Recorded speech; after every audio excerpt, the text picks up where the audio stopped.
Magandang araw sa mga estudyante namin sa Mega Review Tutorial Center. So, ang topic ko po ngayon is all about partial fractions, inequalities, domain in range, and binomial theorem. So, please watch and learn.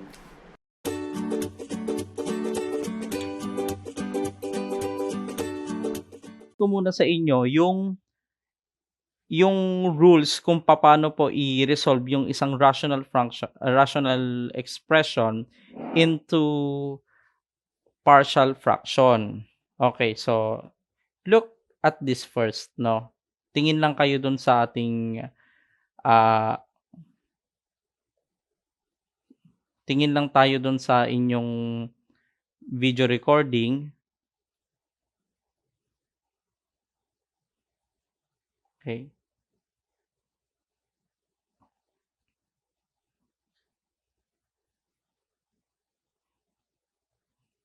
Okay, so ganito, guys. What are the what are the rules in writing a rational expression as a sum of partial fractions? So, ano ba ibig sabihin pag sinabing rational expression? Okay. Pag sinabi po nating rational expression, yan po yung expression na kung saan yung denominator nyo meron ding function in terms of x. Okay? So, ganito po yung step. First is, determine if the rational expression is proper, if the rational expression, if determine if the rational expression is proper or improper. So what does it mean? Ano ba ibig sabihin ng proper partial fraction? So ganito po 'yan, guys. Pag sinabing proper partial fraction, yung degree ng algebraic expression dito sa numerator is less than the degree sa denominator. Say for example, ang degree mo dito x squared hanggang degree of 2. Ngayon dapat dito it should be degree 3 or higher than that. Okay? So ano naman yung improper? Okay, nagiging improper yung ating partial fraction kapag yung degree ng numerator is greater than or equal to the degree of the denominator. Okay? So, ano pong mangyayari kapag proper yung ating partial fraction? So, ganito yan, guys. Okay, makinig. Kapag proper yung partial fraction, meron po tayong apat na case. Okay, so we have distinct linear factors, repeated linear factors, case 2. Case 3, we have distinct irreducible quadratic factors. Case number 4, we have repeated irreducible quadratic factors. Ngayon, guys, ganito. Mare-resolve mo lang ang isang partial fraction kapag siya ay proper.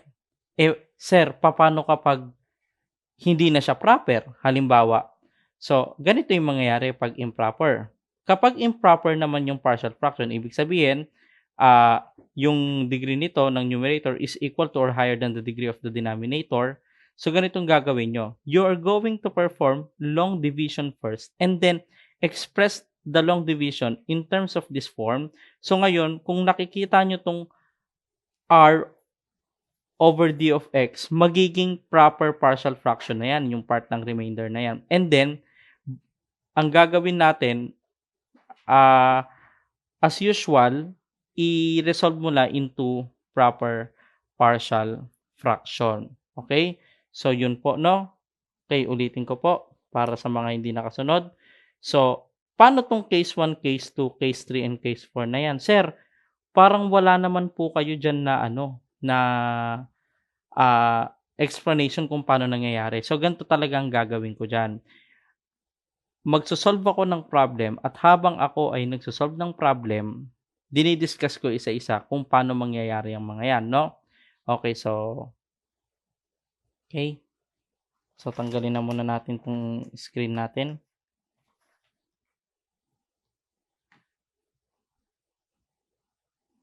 So, ganito. Balik tayo sa, let's get back to this whiteboard. Okay, here is our problem. Okay. The problem says, resolve 3x squared plus 2x plus 4 over x plus 3 times 8x squared plus 28x plus 24 into partial fraction. So, let me write it first pala, no? So, this is, wait, so malabo. Okay. So, let me say that this is 3x squared plus 2x plus 4 over, what is this? Over x plus 3 times 8x squared plus 28x plus 24. Okay. Sir, saan po pumapasok yung case na yan? Pauunahan ko na kayo ngayon, no? Yung case po na yan ay pasok sa tinatawag dating repeated linear factor. Eh di ba sir, pag sinabing linear factor, dapat ax plus b o kaya first degree factor dapat. Ito linear to. Sir, ito po ba ay linear or quadratic factor? So, ganito yan guys, no? Para masabi mo kung ang isang quadratic expression ay pwede mong gawing linear factor, check mo kung siya ay factorable o hindi. So, syempre, kung titignan mo, ano ba, 8x squared plus 20x plus 24, mahirap naman masabi agad kung yan ba ay factorable. I-inspectionin mo kung ano yung mga factors niyan. Kagaya ng ginagawa natin nung high school na by inspection, tinitignan natin kung factorable. So, ganito po, meron po akong gagawin dyan. Gagamitin natin yung concept ng theory of equation, no? So, look at this. Okay. If you're going to look at 8x squared plus 28x plus 24, ang gagawin mo, para masabi mo kung may factor yan o wala, ang gagawin mo, i-equate mo yan sa 0 and then look for the two values of x. Kapag real number po, yung roots niyan, ibig sabihin, siya po ay factorable. Uulitin ko po. Kapag real number, yung magiging roots netong quadratic equation na to, ibig sabihin factorable siya. So, but before you start doing that, look at the coefficient. Tignan mo muna syempre kung may greatest common factor yan. So, in that case, by obvious reason, 828, 24. So, ang greatest common factor niyan is 4, no? So, that's 4. Okay? Ano mangyayari dyan? So, kung finactor out mo yung 4, magiging this is 2x squared plus, what's this? 7x plus 6 equal to 0. Tapos, ang gawin natin, ito po yung ating isosolve. So, ngayon, isosolve po natin yan by any means using a, tawag nito, marunong naman siguro kayo ng mag-solve ng quadratic equation, pwedeng by conventional or by formula. Okay, so kung formula, that is x equals negative b plus minus the square root of b squared minus 4ac, which is, siguro hindi ko na ituturo dahil alam naman natin kung paano mag-solve ng quadratic equation. So, if I'm going to solve that, so let me solve that muna, no? Okay, so, wait lang po.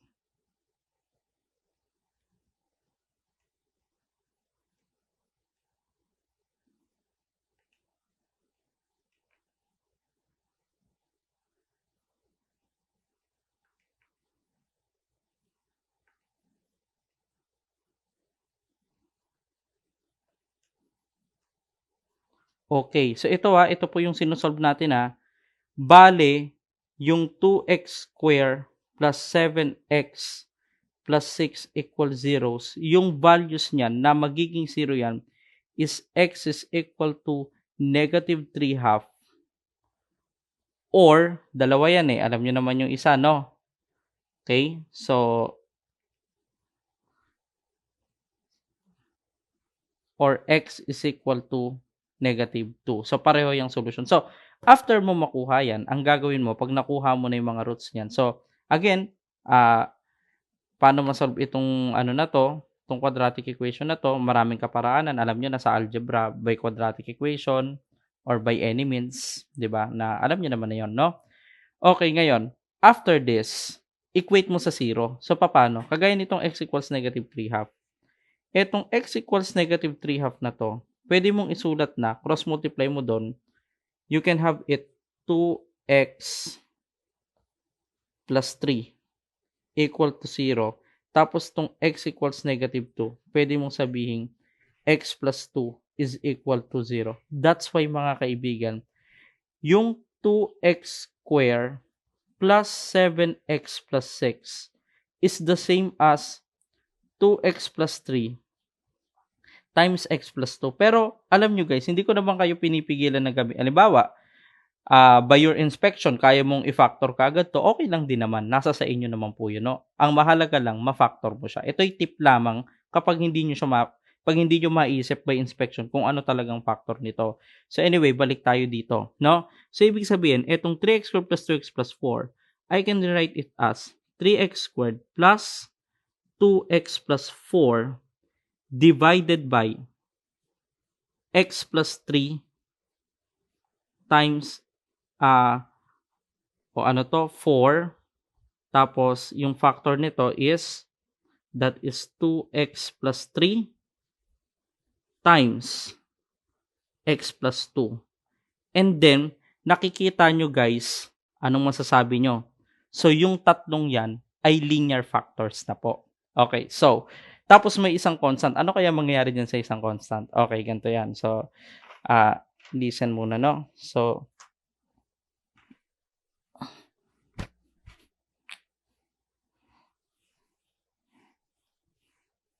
erase ko lang to, no? Ayan. So, kita nyo, nag-e-erase ako. Kung gusto nyong makita, kung gusto nyong balikan kung ano yung in-erase ko, post nyo na lang po yung video. So, let us have this. This is 3x squared plus 2x plus 4 over x plus 3 times 4. Itong 4 na to, pwede nating ilagay yan dito na lang sa unahan, no? Okay, kaya this one will become 4 times x plus 3 times what? 2x plus 3. And then, what is this? X plus 2. Okay. So, look at this. Ito yung batas para pag mag-partial fractions ka. Meron tayong tatlong factors. Okay, so, ngayon, yan yung magiging denominator natin. So, ibig sabihin, correspondingly, that would be x plus 3, no? Plus, over, what is this? 2x plus 3 plus over x plus 2. Ngayon, sir, ano po yung nasa numerator? Yung nasa numerator po niyan dapat is less than 1 degree doon. So, in that case, guys, if these are all linear, therefore, yung nasa numerator natin po ay constant. So, ito yung magiging A, sabihin natin A, B, and letter C. Okay. Sir, meron po tayong 4 doon. Paano po gagawin natin sa 4? Saan po natin ilalagay? Actually, class, kahit saan naman pwede mo ilagay yan. Pwede mo lagay dito, dito, o kaya dito. Kaya lang ito maganda dyan. Look at this. Lahat naman yan constant. Okay? So, ito, ano ba, dito ko nilagay, tignan nyo to, A over 4 is still a constant, A is constant and 4 is constant. So, therefore, A over 4 is still a constant. Kaya, class, kung meron pong constant dito, pwede nyo na pong i-ignore yan. Like this. No? I-ignore na natin. Basta may constant doon, pwede na pong hindi siya ilagay sa kahit sa ano sa denominator niyan. So, ngayon, ang tanong, paano po natin yan isosolve? Okay, ganito po ang ginagawa ng iba dyan. Yung iba, ginagawa nila, since you have 3 unknown, they are letting any values of x. Basta wag lang magkakaroon ng undefined. They will let any values of x 3 times to create 3 equation, 3 unknown.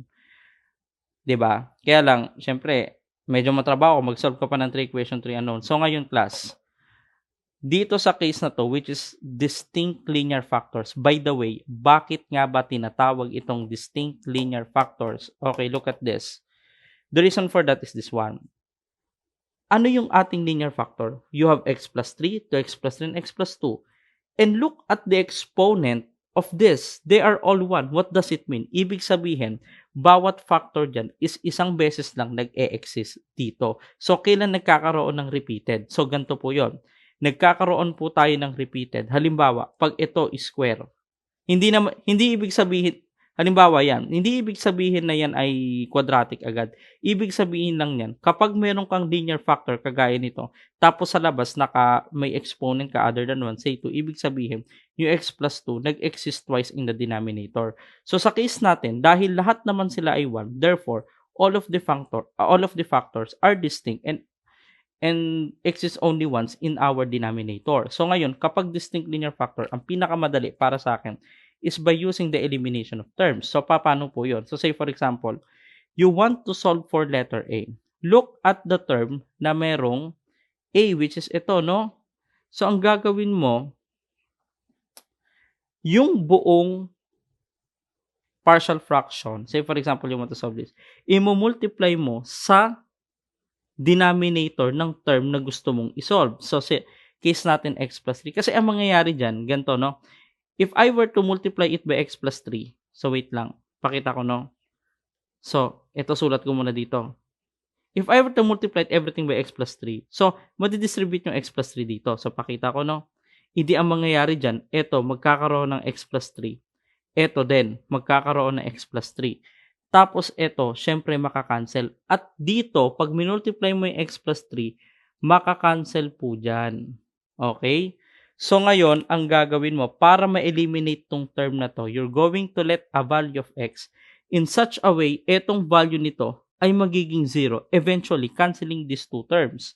Okay, so definitely guys, anong x ang magpapasiro dito? By inspection, if x plus 3, edi x equals negative 3. So, ang gagawin mo, you're going to let x is equal to negative 3. Kapag ginawa mo yun mga kaibigan, maging 0 to, therefore canceling this one. Kaya ang matitira na lang dito sa kanan ay letter A. So, ang gagawin mo kasunod, so, lagay ko dito baka makalimutan nyo yung 4. Ang gagawin nyo, isa-substitute mo tong negative 3 dito sa expression na to. So, simple lang naman yan. Ang gawin nyo, kahit anong calculator, siguro meron namang store function, no? Okay. So, yung negative 3, store nyo sa x, tapos i-type nyo to. So, ako din, no? Gagawa. So, say for example, negative 3, store natin yung sa x, tapos i-evaluate natin 3x squared plus 2x plus 4 over 4 times 2x plus 3 times x plus 2. So, ayun, no? O kaya, pwede kayong gumamit ng calc function kung may calc function yung calculator mo, i-type mo, tas calc x equals negative 3. Okay, so, pag ito, kung gusto mo, kung hindi ka talaga maano sa technology, pwede mong i-substitute mano-mano yung negative 3 sa x, tapos evaluate mo. So, pag ito nilagay mo doon, ang sagot dyan is 25 over 12. Ibig sabihin mga kaibigan, okay, dito ko na lang ilista, no? Kasi buburahin ko yan eventually. Yung value ng A natin is positive 25 all over 12. So, gagawin nyo rin yon sa ibang letters. Yan ang maganda kapag distinct linear factors, mas madali. No? Okay, so, let me erase this, no? So, post nyo na lang yung video kung gusto nyo makita. So, say for example, ito, no? Erase ko. So, ibalik natin sa dating forma. Okay. So, ito, yung 4, tapos meron ka ditong x plus 3. Diba? O, balik natin to. Ito ay x plus 3. Tapos, erase natin to. So, ngayon, we want to solve for letter B. So, kailangan makancel natin itong dalawa. So, para mangyari yon, we can just multiply everything by 2x plus 3. Okay, pag minultiply mo to ng 2x plus 3, so, burahin ko na, na-distribute ko na, no? Pag dinistribute ko dito, in short, this is 2x plus 3, and then ito, makakancel to, tapos ito, magiging 2x plus 3, tapos ito, makakancel dito. So, ibig sabihin mga kaibigan, ganito yan, no? Ano ba yung value ng x para maging 0 to? By common sense, ang x na yun ay negative 2/3, no? So, parang ganito, no? 2x plus 3 is equal to 0. O di ano ba yan? X equals negative, ano ito? 2x plus 3. So, x equals negative, sorry pala, negative 3/2, no? Okay, so anong gagawin natin? Yung negative 3/2 na yan, Sa-substitute natin doon. So, ang mangyayari ganito. Okay. So, ang matitira na lang dito, of course, is letter B. So, ngayon, store natin yung negative 3/2 doon. So, lang, no?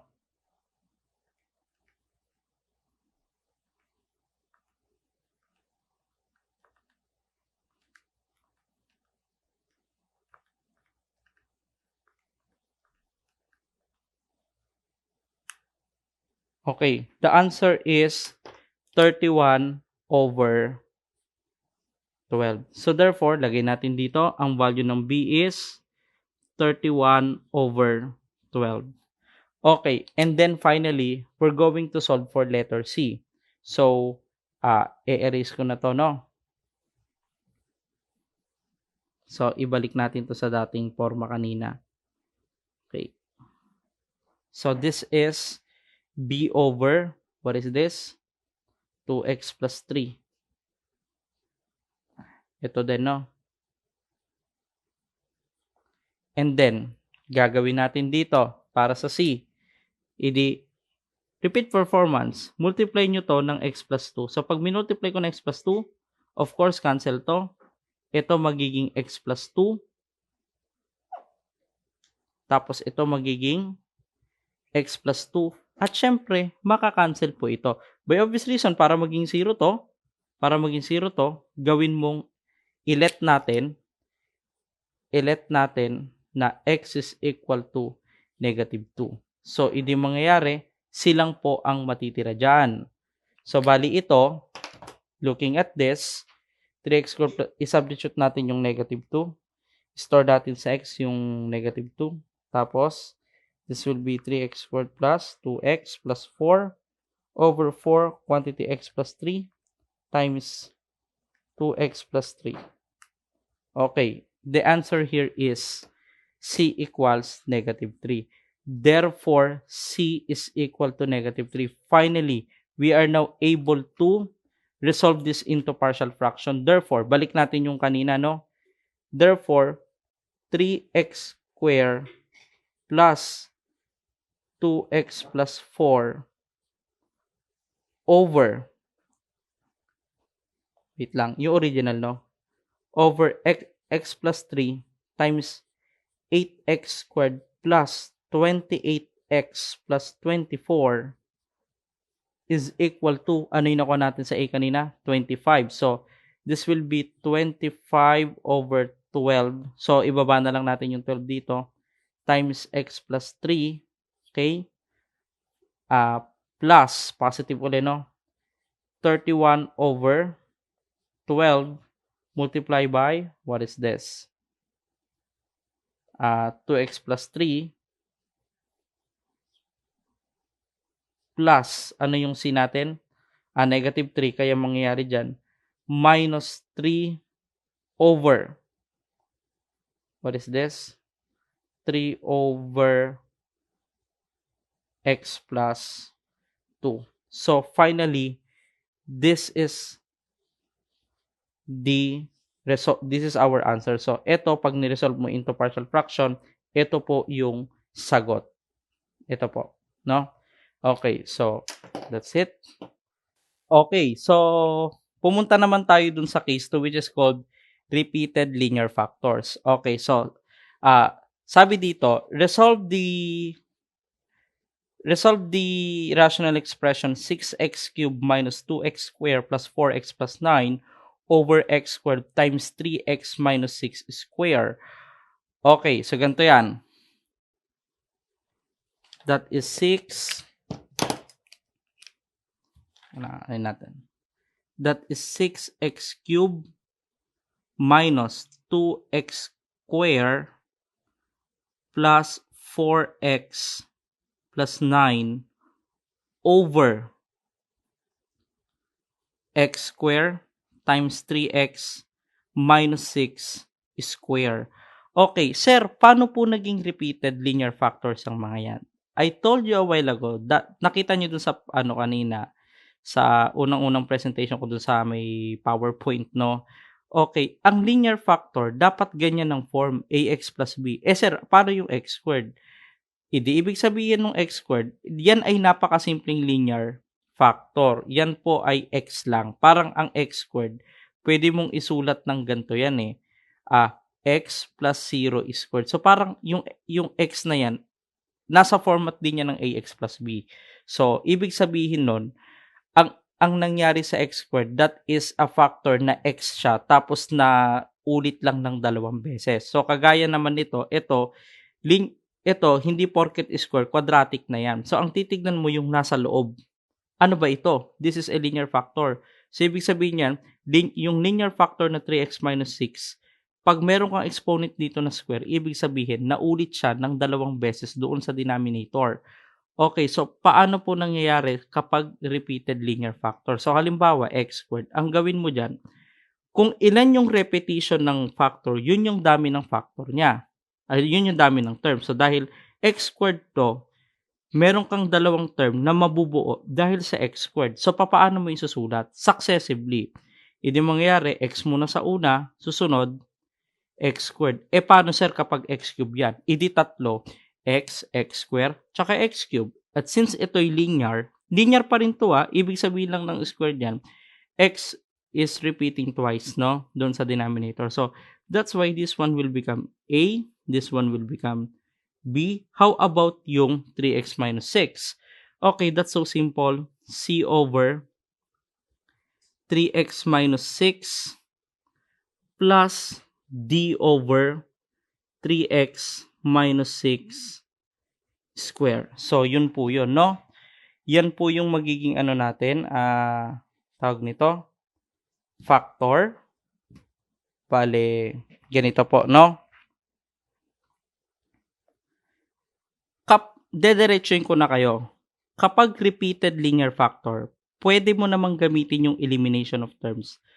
Pero dun lang sa term na may highest power. So, say for example, you want to apply elimination of terms dito sa A or B. Kasi itong x saka x squared galing yan dito eh. Ang pwede mo lang gamitan ng elimination of terms dyan, etong letter B. Letter B, yung may higher power. So, paano ko gagawin yon? So, look at this. Yung whole existence na yan is mumultiply ko ng x square. No? Pag minultiply ko ng x square yan, so what will happen to this one?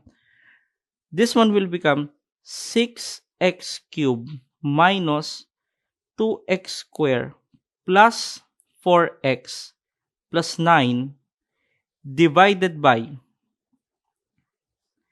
3x minus 6 square equal to, so ano mangyari dito? Ito magiging a times x plus b plus c over 3x minus 6. Ito magiging x squared plus d over 3x minus 6. Ito magkakaroon ng x squared doon, ano? Okay, kaya basically, ang mangyayari, you're going to let x is equal to 0. So, siguro ito na lang, pagbalik na rin natin, ito na lang yung left side ng equation, no? So, ibig sabihin, pag naging 0 yung x, cancel to, cancel to, cancel to. Ang matitira na lang is letter B. Ngayon, etong 0 na to, ipapasok mo doon. So, when you substitute x equals 0 there, so evaluate nyo na lang. So, ito kahit ano na lang natin, no? Imano-mano na lang natin. So, this one will become 9 over negative 6 squared. Okay? Negative 6 squared. That is equal to 9 over 36 or equal to 1/4. No? Okay. So, ayan. So, lagay lang muna natin siguro dito. Itabi natin yung mga nakukuha nating values para mamaya alam natin, no? So, B is equal to 1/4.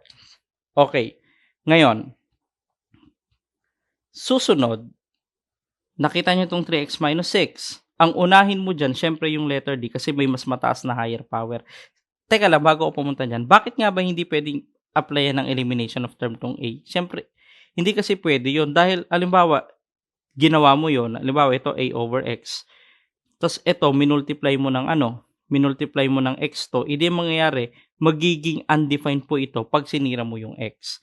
Kaya, ang pwede lang applyan ng elimination of terms sa repeated linear factor, yung may highest power sa isang specific factor. So, halimbawa, sa 3x minus 6, ito lang ang pwede mong applyan. So, gawin natin yun, no? Okay, so, ibalik natin yung equation kanina. So, ano ba yung equation natin kanina? So, this is x squared, no? Okay? So, that is equal to a over x plus, natin dito, plus b over x squared plus c over 3x minus 6 plus d over 3x minus 6 square. So, ang gagawin natin dito, etong buong mahaba kasi, no, iliitan ko lang yung sulat dito. I-multiply mo ng 3x minus 6 square. Okay. Square yan, no? Wait lang. Hindi na kasya. Okay. That is 3x minus 6 square. 'Di ba? E di pagka minultiply mo yan, ang mangyayari, madidistribute yan dito, magiging 3x minus 6 square to. Ito din, magiging 3x minus 6 square. Tapos ito, magiging c times 3x minus 6 lang, no? Ito, syempre, makakancel out. So, syempre ito, pagka minultiply mo yung 3x minus 6 squared, tanggal to. Okay?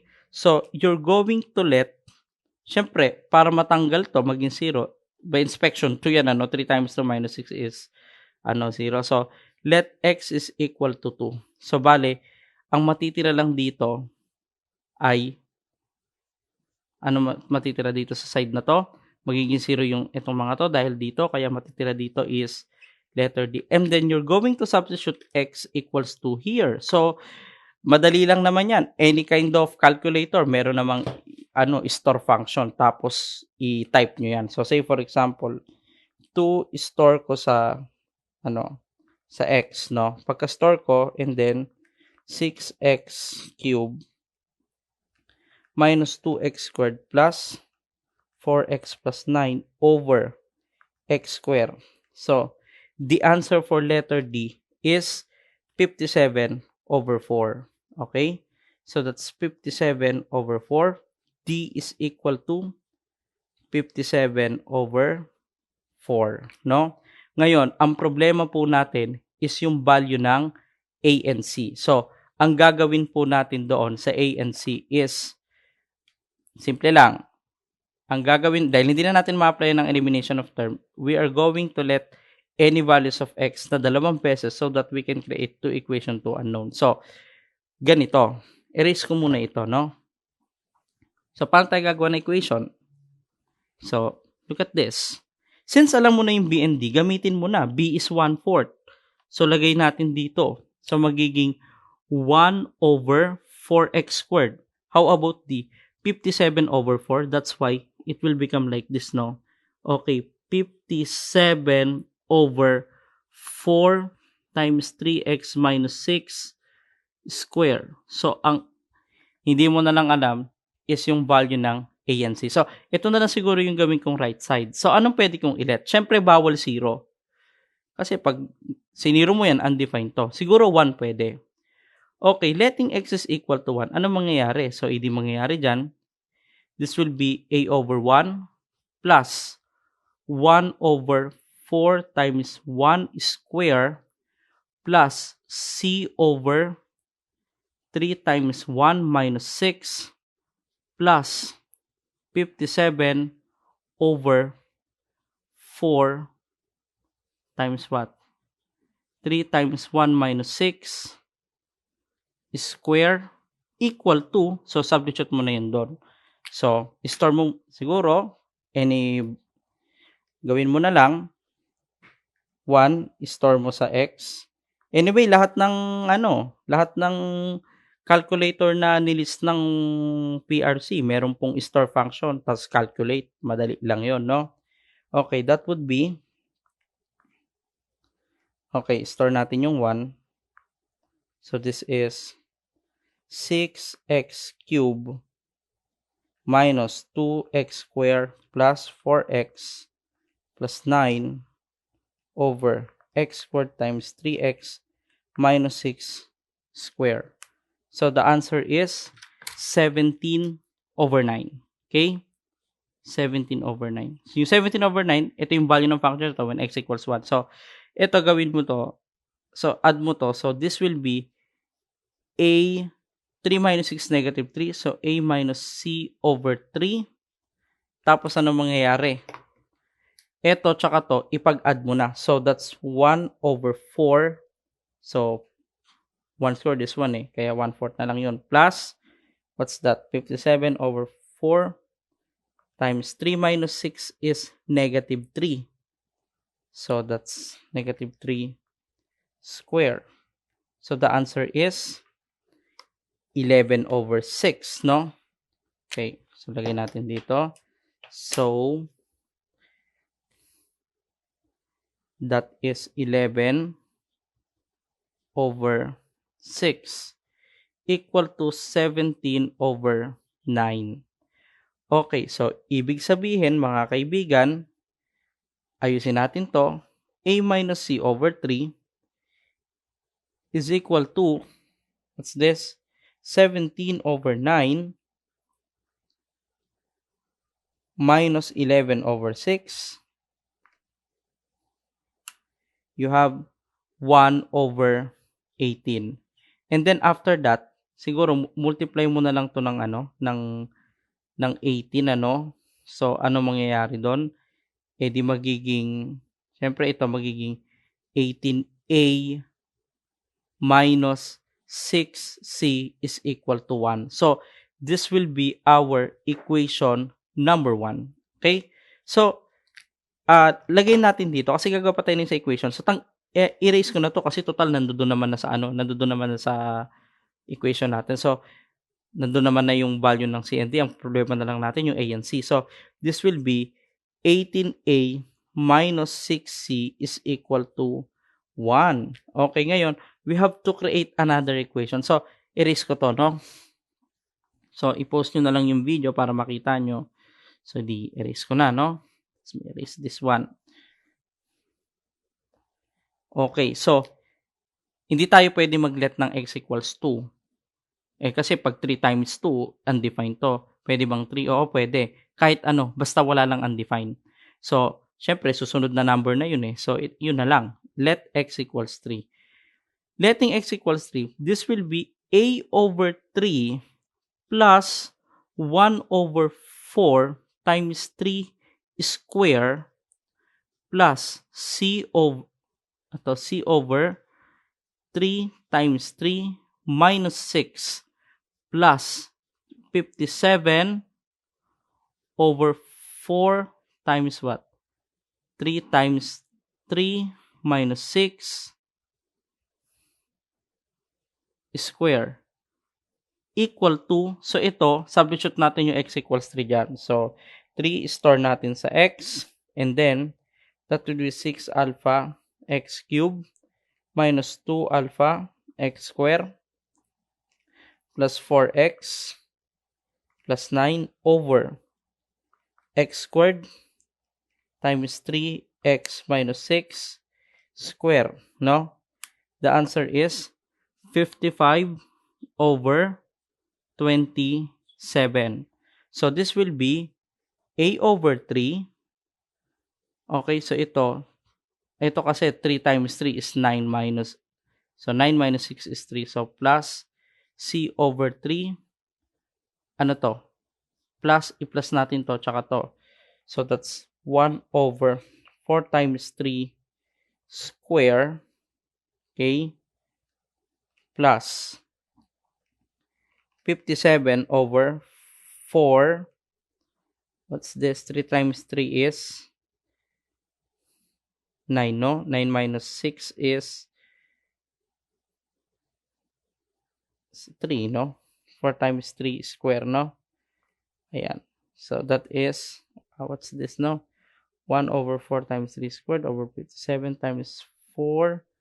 3 times 3 is 9. 9 minus 6 is 3 squared. So, this is 29 over 18 equal to 55 over 27. So, you have what? A over 3 plus C over 3 equal to, what's this? Oh, transpose mo na lang to. That's what? 55 over 27 minus 29 over 18. So the answer is 23 over 54, no? Okay, so siguro para ma-simplify, we can just multiply it by 54. So that's what? 54 over, ito multiply mo doon, kaya magiging 54 over 3 is 18. So you have 18a plus 18c is equal to 23. So this will be your equation 2. Ngayon, isolve na lang natin to, no? Okay, so erase ko lang to, no? So pwede nyo namang i-post para kopyahin kung ano yung in-erase ko. So, erase ko lang to para mamaya sasalpak na lang natin to doon sa equation natin. So, ito yung dalawang equation natin. So, ano nga yan? That's 18a. Ito yung kanina, equation 1. Copying ko lang dito, equals 1. Tapos, 18a plus 18c equals 23. So, you subtract it. So, ito, cancel out to. So, negative 6 minus 18 is negative 24c. And 1 minus 23 is negative 22. That's why the answer is positive 22 over 24. Or in short, ano yan, parehong 11 times. Ito naman 11 times, ito 12 times. So, kaya magiging positive 11 over 12. So, we solve for A. So, pili ka lang doon, substitute mo, at ma-solve mo, pili ka lang sa kahit anong equation dyan, substitute mo yung C doon, solve mo yung A. So, this will be 18A minus 6 times 11 over 12 is equal to 1. So, this will be 18A. So, ilan to pagka ito, term na to, nilagay mo doon. So, that's 1 plus, what's this? Okay.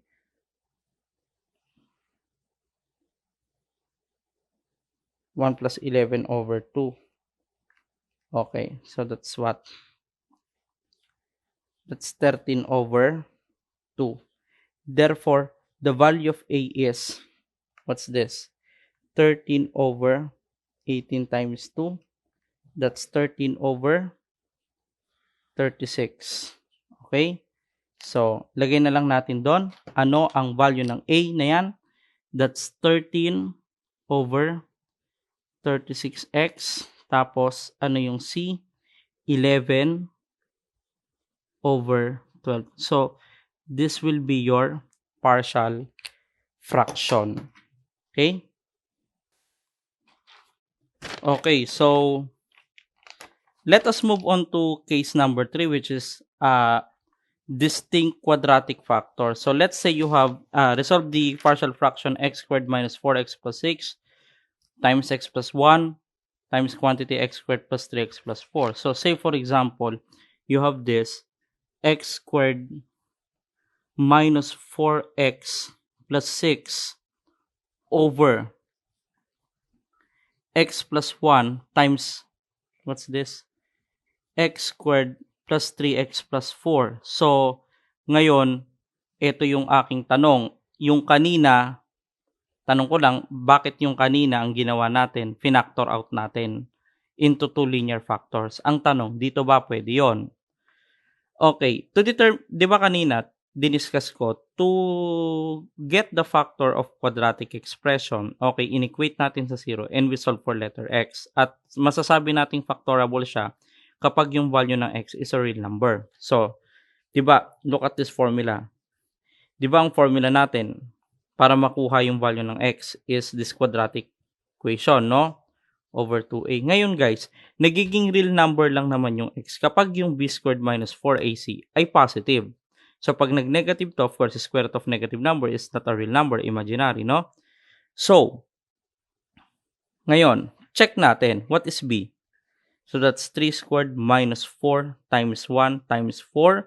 So, this is 9 minus 16 or negative 7. So, since negative 7 tong b squared minus 4ac o yung discriminant niya, therefore, it is not factorable, no? So, kanina kasi yung b squared minus 4ac nagiging positive, kaya ma-factor natin ito dahil negative, hindi na pwede. So, ngayon, let us try. anong gagawin natin? So, pag hindi mo ma-factor yung quadratic factor, hindi ang gawin mo, just leave it as a single factor like this. So, ngayon, kita mo na, so, ibig sabihin, x squared plus 3x plus 4 is counted as a single factor, which is quadratic. So, at saka yung exponent niyan sa labas 1, ibig sabihin, siya ay distinct o hindi na uulit. So, ibig sabihin yan, okay, meron tayong dalawang factor. We have x plus 1 and x squared plus 3x plus 4. So, let me say, for example, lalagyan natin ng bawat term yan. So, ito naman, plus, what is this? X squared plus 3x plus 4. So, ano ang rule natin? So, syempre, kung linear to, constant to, ito naman, magiging bx plus c. So, what you're going to do is to multiply it by, kung gusto mong masolve, actually yung a, pwede mong gamitan ng elimination of terms. So, we can just multiply it by x plus 1. If you will do that, this will be x plus 1. And then ito, maka-cancel out. Tapos to, maka-cancel out din ito. Okay, so after which, anong gagawin? So, you're going to let x equal negative 1. No? So, ito gawin na lang natin sa left side. So, this will be, ang matitira dito is a. Tapos, syempre, ito magiging 0. Ngayon, ito yung gawin nating right side na equation. So, we're going to substitute x equals negative 1 to the, tag nito, to the expression. So, pwede natin, yung negative 1, store natin sa x. Tapos, let's calculate x squared minus 4x plus 6 over x squared plus 3x plus 4. So, the answer is 11 over 2. So, itago natin yan, no? So, dito muna natin lagay. A equals 11 over 2. So, balik natin yung original. Okay. So, this is x plus 1 over x plus 1. So, ang tanong, pwede ba natin na gamitan ng elimination of terms etong quadratic factor? Yes, pwede naman. Kaya lang, you have to multiply it by by x squared plus 3x plus 4. And then, to make this term 0, kailangan, ang mangyayari doon, complex yung root nito, di ba? Kaya, para magawa mo yon, pwede kang gumamit ng calculator na may complex mode. Pero ngayon, ang ituturo ko sa inyo is yung generic na paraan na kahit anong hawak mong calculator is pwede, no? Na piniprescribe ng PRC, pwede. Kasi simpleng lang naman to, calculation. So, gantong gawin mo. So, di ba ito, meron ka na, no? So, ito, substitute natin yan, 11 over 2. Kaya, ang mangyayari dito, 11 over 2 times quantity of x plus 1. So, ang gawin mo dyan, you can let any values of x, basta wag lang magkaroon ng undefined. So, sir, anong pinakamadali? Para sa akin, ang pinakamadali, 0. Kasi, pag siniro mo yan, ano mangyayari? Pag siniro mo yan, technically, maka-cancel tong b, matitira lang yung c. Wala namang undefined, no? So, try natin. Ito gawin nating, dito na side. So, if you're going to let x is equal to 0, that would be 11 over 2 times 1. Kasi 0 to, no? Plus c over 4 equal to, so anong matira doon? Sa numerator, you have 6. Ito, magiging 1. Tapos, ito, magiging, syempre, this is 0 kaya magiging 4, no? So, therefore, c over 4 is equal to, so, balibag natin yan, no? That is what? 6 over 4 minus 11 over 2. This is negative 4. Okay? So, that is like that. So, therefore, c is equal to negative 16. Okay. So, lagay natin doon. That is, pag x equals 0, c equals negative 16. Okay? Iwan natin yan. Ngayon, ang pinakamadaling value ng x na susunod, pwede sigurong gawin mo, let x is equal to 1. No? Okay, ngayon plus, kung meron kang magiging undefined dyan, pag nilet mo yung x equals 0, so no choice ka, magkakaroon ka talaga ng 2 equation 2 unknown dyan. Okay, so, try natin. I-let natin x is equal to 1. So, you have this, 11 over 2 times 1 plus 1 plus b times 1. So, alam na natin yung c, which is negative 16 over, what's this? 1 square plus 3 times 1 plus 4 equal to, itong x equals 1, substitute mo lang doon. So, therefore, okay, 1 store natin sa x. So, this will be x squared minus 4x plus 6 over x plus 1 times x squared plus 3x plus 4. Okay, the answer is 3 over 16. Okay, that is 3 over 16. Tapos, i-transpose natin to doon. So, this will be b minus 16 over 8 equal to, what's this? 3 over 16 minus 11. So, maging 11 over 4 to. So, this will be negative 41 over 16. So, therefore, b minus 16 is i-times na to ng 8. That is what? Okay? Negative 41 over 2. So, plus 16, you have 9 over 2. No? So, therefore, b is what? Okay? Negative 9 over 2. Okay? So, therefore, our answer will be, erase natin to, no?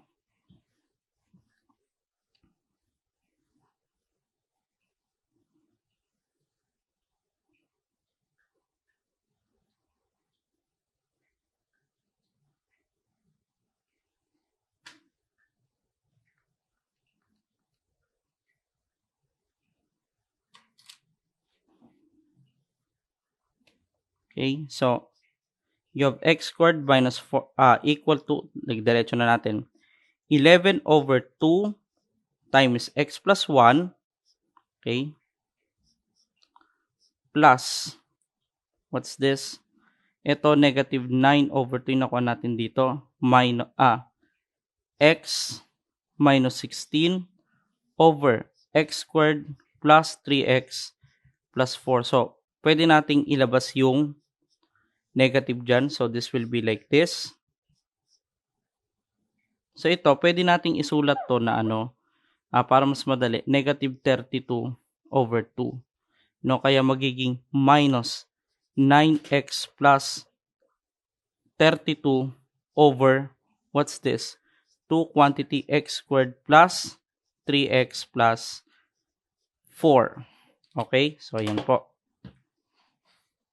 Okay, so punta tayo dun sa ano sa case number 3, which is called repeated quadratic factor. So sa case natin, check natin yung x squared minus x plus 1 squared. Kung check mo yung discriminant niyang b squared minus 4ac. Okay, so b is 1. 1 squared minus 4 times 1 times 1 is 1 minus 4 is negative 3. So therefore, since negative yan, wala po yang, hindi po yan factorable. Diba? Tinuro ko kanina yon. So, okay. So, kaya, dahil hindi siya factorable mga kaibigan, you will just treat it as a,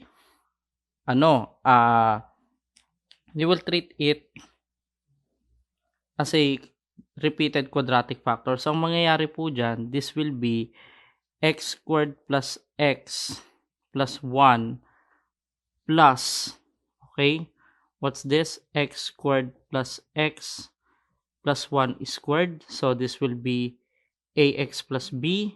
And then, this one will be cx plus d. So, anong pwede po natin gawin dyan?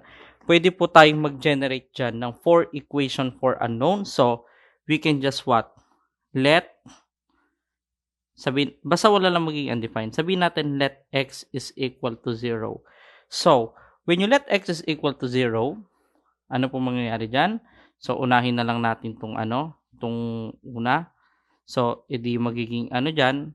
Edi magiging ito ay b over 1 plus d over, so, syempre, 1 to, no? Okay, equal to, so, anong gagawin natin? Pag sinubstitute mo to, magiging 4 over 1 square. So, therefore, ang ating equation is simply b plus d is equal to 4. Okay? So, after that mga kaibigan, pwede naman nating i-let x is equal to 1. Okay, letting x is equal to 1, so ano mangyayari doon? So, this will be a plus b over, so kung 1 yan, 1 plus 1 plus 1, it's 3 plus, okay, c plus d over 1 plus 1 plus 1, 3 squared, equal to, so ito evaluate natin, substitute natin x equals 1 dito. So, let's try. Okay. So, 1, store natin sa x. Okay. Tapos, that would be x cubed minus 6x squared plus 4x plus 4 over x squared plus x plus 1 square.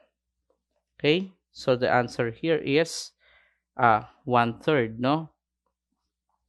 So, ito, para mas madali, we can just multiply it by 9 so that our equation will become, so, syempre, distribute mo doon. So, pag 9 over 3 is 3, so, mo distribute dito yung 3. That's why it will become 3a plus 3b plus c plus d is equal to 3. So, another one. So, we can let x is equal to 2. So, therefore, when you let x equals to 2, anong mangyayari? That would be, so, syempre, lagyan na natin, mentally natin, a times 2. This one will become 2a plus b over 2 squared plus 2 plus 1. So, 2 squared is 4. Okay. 4 plus 2 is 6. So, over 7 plus, okay, what is this?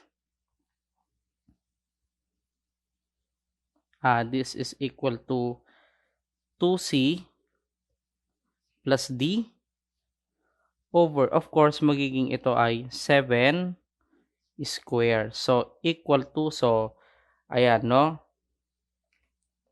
Try natin i-calculate yung x equals to doon sa equation na to. Substitute natin yung 2. So, lang nga.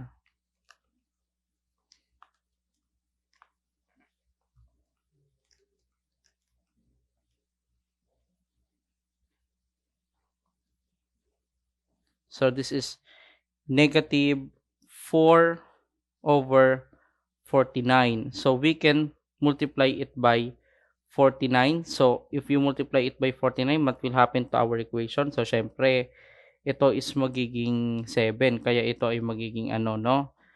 49 over 7. So, it will become 14a plus, what is this, no? So, look at this, 14a, so wait lang 49 over 7 is 7 times 2, plus 7b plus 2c plus d is equal to negative 4. Okay, so, and next, we can let x is equal to 3 here. So, if you let x is equal to 3 here, ano mangyayari dito? This will be 3a plus b over, what's this? No? So, 3 square. So, ano nga ba yung ano natin? Pag tawag nito. So, pag 3 to, 3 squared is 9 plus 3, 12. So, this is 13. Okay? So, this is 13. Tapos, ang mangyayari dyan is plus 3c plus d over 13 squared equal to ito. Itong 3, substitute mo doon. So, calc 3. Okay. That's negative 11 over 169. Okay. So, you can multiply it by 169. So, yeah. No. If you multiply it by 169, this one will become what? 13 times 3 is 39a Tapos plus, kasi ito 169 over 13 is 13. So 13 times 6 is 39 plus 13b. 13b plus, ano ito? 13b plus 3c plus d equal to negative 11. So ngayon, yan po yung fourth equation for unknown na gagawin natin. And then let us solve that simultaneous equation. Okay, so erase ko na dito yan, no? Okay, para meron tayong space. Okay, so look at this.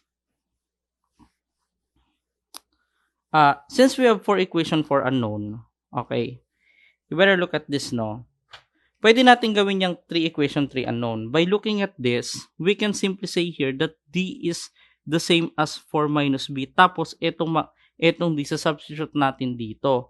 Kaya, let's simplify our equation. So, ito magiging 3A plus 3B plus C plus ano yung D natin? D is 4 minus B equal to 3. Kaya ito is magiging, mamaya na natin simplify, no? So, ito naman is 14A.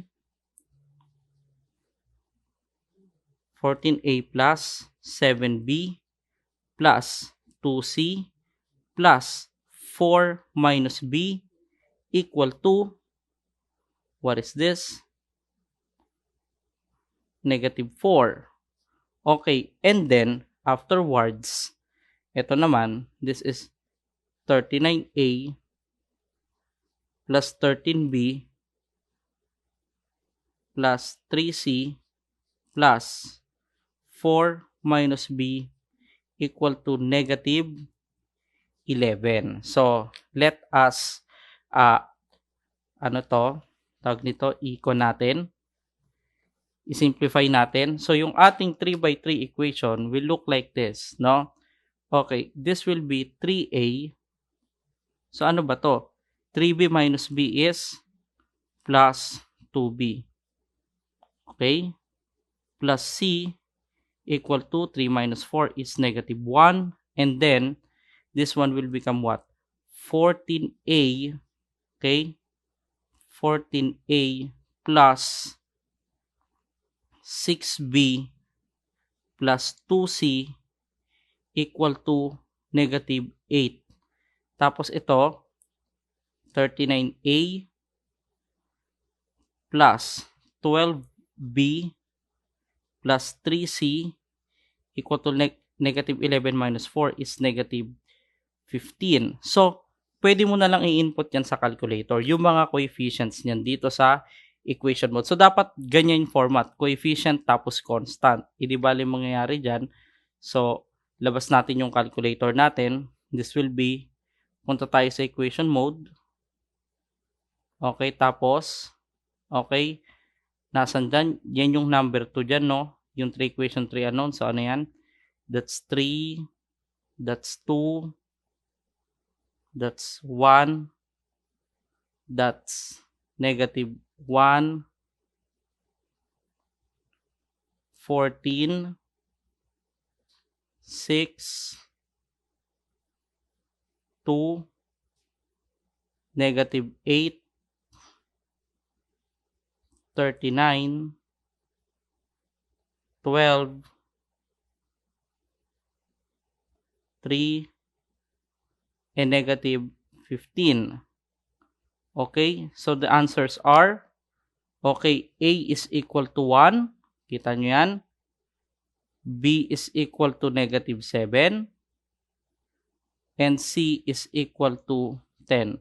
So therefore, our equation, our final answer is, teka, ano ba yung D? D is 4 minus B nga pala, no, kanina. So B is negative 7. So 4 minus negative 7 is positive 11. So that's why our answer will be x minus 7 over x squared plus x plus 1, okay, plus, what is our C? 10x plus 11 over x squared plus x plus 1 square. So, this is our final answer. Okay? Okay, so isusunod po natin yung yung another case which is called improper partial fraction. So, look at this, no?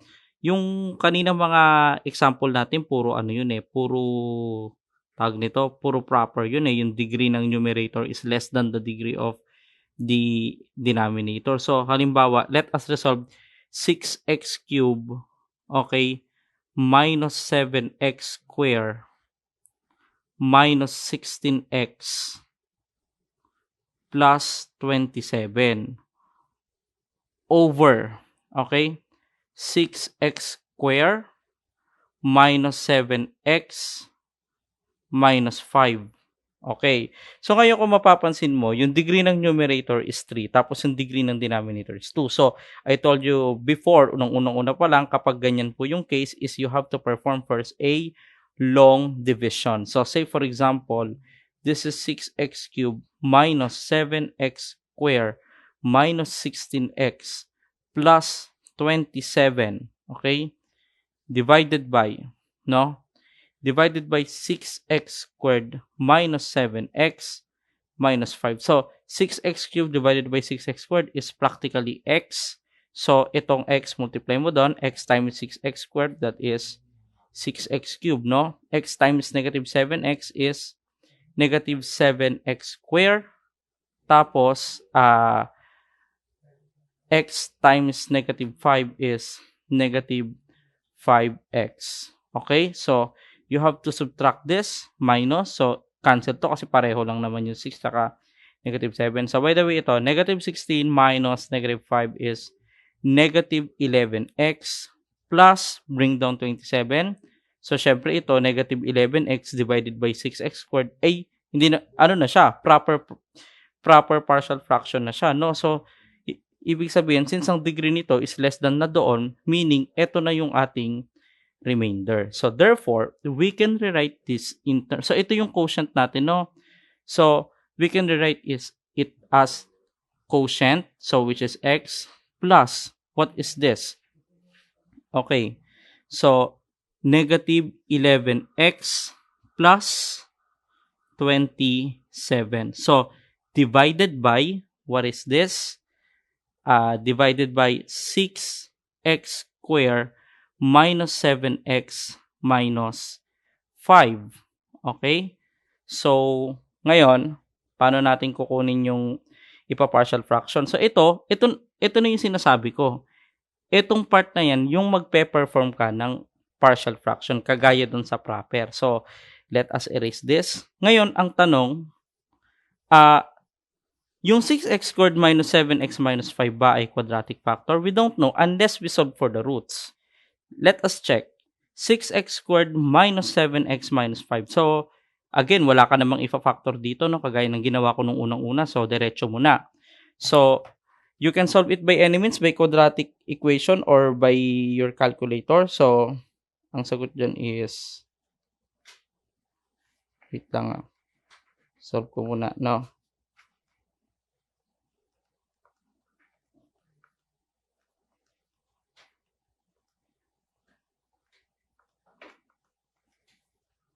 Okay, so yung isang solution is 5 over 3. Okay, tapos yung isa is negative 1/2. X equals negative 1/2. Okay, bali ang mangyayari dyan, that would be 3x minus 5. Wait lang. So, pag inayos mo to, this will be 3x minus 5 and ito, 2x plus 1. So, ito po yung factor nito, no? Okay, so, ayan sulat natin dito para makita nyo. So, this will be x plus negative 11x plus 27 over 3x minus 5 times 2x plus 1. So, ito, ipa-partial fraction natin yan. Okay, so, erase ko siguro to, no, para makita ninyo. Okay, erase muna natin yan. Tapos, ito, negative 11x plus 27 over 3x minus 5 multiplied by 2x plus 1 is equal to a over 3x minus 5 plus b over, what is this? 2x plus 1. Okay? So, para masolve natin to, halimbawa gusto mo masolve yan, kagaya ulit ng elimination of terms, we can multiply it by 3x minus 5. So, madidistribute to, 3x minus 5 cancel to, tapos tanggal ito, no? Okay, so anong ililet natin? So, we can let x, so by inspection, para maging 0 to, hindi dapat ito is 5/3, no? So, positive 5/3. So, that's like this. Positive 5/3. So, mangyayari, okay, pag nilet mo yan, matitira dito is a, tapos isubstitute mo itong 5/3 dito. Okay, so, that would be 5/3 store to x, and then, negative that is negative 11x plus 27 over 2x plus 1. Okay, so that is 2, no? So therefore, our a is equal to 2, no? Ayan. So ngayon, lagay muna natin dito, no? A equals 2. Tapos gawin mo rin yun sa b. Okay? So, erase ko to. So balik natin yung kanina. Ano yung kanina? 3x minus 5. Okay, so, this is 3x minus 5. So, anong gagawin natin para masolve yung b? We can just multiply it by what? 2x plus 1. So, pag ginawa mo yun, makakancel to. So, distribute ko lang, makakancel to. Ito, 2x plus 1. Ito, makakancel din to. So, anong ililet natin para maging 0 si 2x plus 1? Of course, that is negative 1/2 by inspection, no? Okay, so, hindi mangyayari, equal, b matitira dito, tapos ito, ano yan, no? Okay, negative 1/2, store natin sa x. Tapos, negative 11x plus 27 over 3x minus 5. Store natin yon. So, the answer is negative 5. Okay, lagyan natin dito, finally na, ano na natin siya, tawag nito, na resolve na natin into partial fraction, isulat natin yung sagot dito, final. So, therefore, the final answer is this, no? The final answer is equal to x plus 2 over 3x minus 5 minus 5 over 2x plus 1. So, this is how you resolve into partial fraction etong rational expression na yan, no? Okay?